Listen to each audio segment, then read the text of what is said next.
তোমাকে এমন দেখাচ্ছে কেন? কি হয়েছে বলো তো? আমি খুব বিপদে পড়েছি। কি করব, কি করা উচিত কিছুই বুঝতে পারছি না। আহা, বিপদটা কিসের? আমার স্থাবর অস্থাবর সমস্ত সম্পত্তি আমি একজনের নামে লিখে দিয়েছি। কাকে?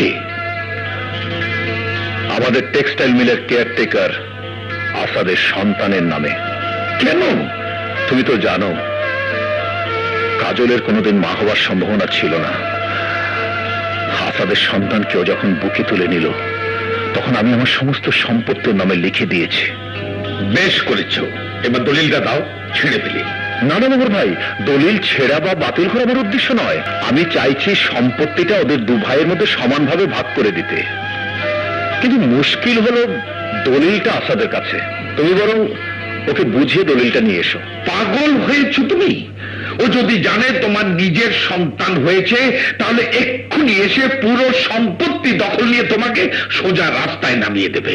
কিন্তু আরে ভাই, সাধারণ মানুষের জিহ্বা 8 আঙ্গুল আর ছোট লোকের জিহ্বা 1.5 হাত। ওদের তো চেনো না। আহা আহা, এসব নিয়ে তুমি ভেবো না তো, সব আমার উপর ছেড়ে দাও, যা করার আমিই করবো। বেশ, কিন্তু একটা কথা মনে রেখো মোহর ভাই, আমি মির্জা পরিবারের সন্তান। মির্জা পরিবার কারো কাছে হাত পাতে না, হাত ভরে দেয়। আমি যেন কোনো অবস্থাতে ওর কাছে ছোট না হয়ে যাই। ছোট মানে? এত ছোট করে দেবো তোকে যে দূরবীন দিয়ে দেখতে হবে। আমার স্বার্থেই উইলটা ফেরত নেব আমি। আসাদকে খুন করব, সবাই জানবে উইলটা ফেরত দিতে চাইনি বলেই আসাদকে তুই খুন করেছিস। ফাঁসি হবে তোর, মঙ্গল বাঁচাবো আমি।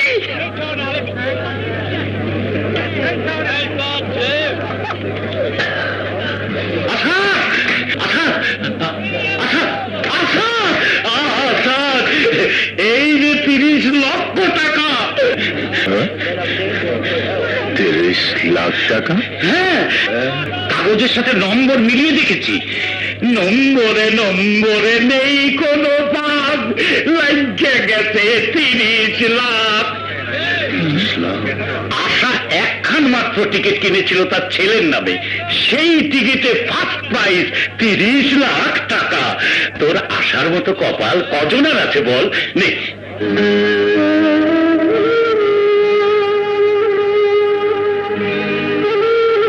আমার ছেলে হবে জজ, ব্যারিস্টার, ইঞ্জিনিয়ার, এমনকি ডাক্তার হতে পারে। যদি লেখা যায় তখন ব্যাংক থেকে সে দিয়ে যাবে 30 লাখ নগদ।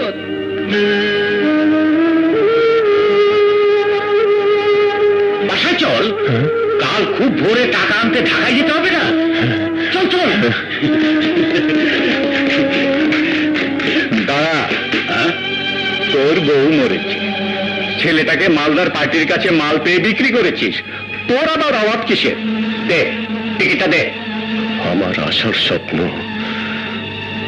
আর আমার সন্তানের হক কোনদিন কেড়ে নিতে পারবি না।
পুলিশের সাথে পালিয়ে যা। না আকবর ভাই, আসাদ, এটা রাখো, রেখে দাও।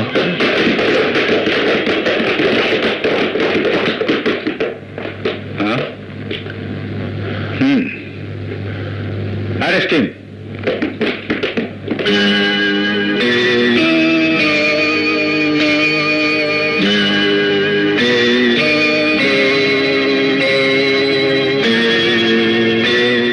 খুন করেছে?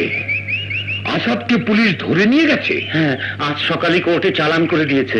আপনি এসে ভালোই করেছেন, ঘটনাটা বড় সাহেবকে জানানো দরকার।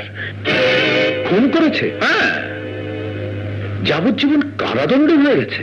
হ্যাঁ, আমি নিজে দাঁড়িয়ে থেকে কোর্টের রায় শুনে এসেছি। স্যাড, অদ্ভুত ভাগ্য লোকটার। I must meet him. ওর সাথে আমার দেখা করতেই হবে। আরে কি পাগলেন করছো? তুমি সেখানে গিয়ে করবেটা কি শুনি? জেল থেকে বের করে আনবে, নাকি তোমাকে দেখলে ওরা ছেড়ে দেবে? তার চেয়ে বরং আল্লাহ যা করেন ভালোর জন্যই করেন। সাপ মরেছে কিন্তু লাঠি ভাঙেনি। এবার সেই লাঠিটা দিয়ে সাপের বাচ্চাটাকে তুলে নিয়ে এতিমখানায় ফেলে দিয়ে এসো। 20 বছর পর যদি বেঁচে থাকে, জেল থেকে বেরোলে না পাবে ছেলে, না পাবে সম্পত্তি। ছেলে ছাড়া তো দলিল বেকার। তোমার একুল অকুল দুকুলি বেঁচে গেল। You dirty bitch! তুমি কি মানুষ? একটা মাসুম বাচ্চা যাকে আমি সন্তানের মতো ভালোবাসি, তাকে তুমি এতিমখানায় ফেলে দিয়ে আসতে বলছো?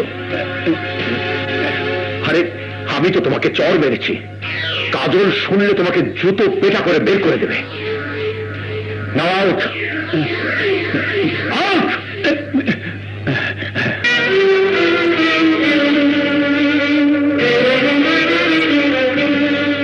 ওই যেতেছি না আম্মা, তুমি আশিককে দেখো, আমি এক্ষুনি আসছি।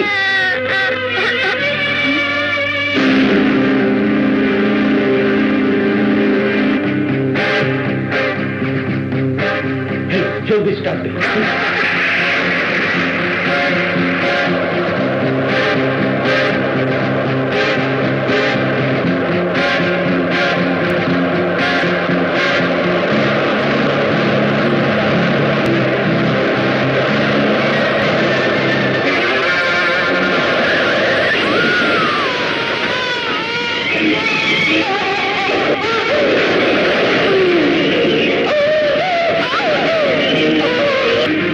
অ্যাক্সিডেন্ট করে ওর মহিলা আজই এসেছে।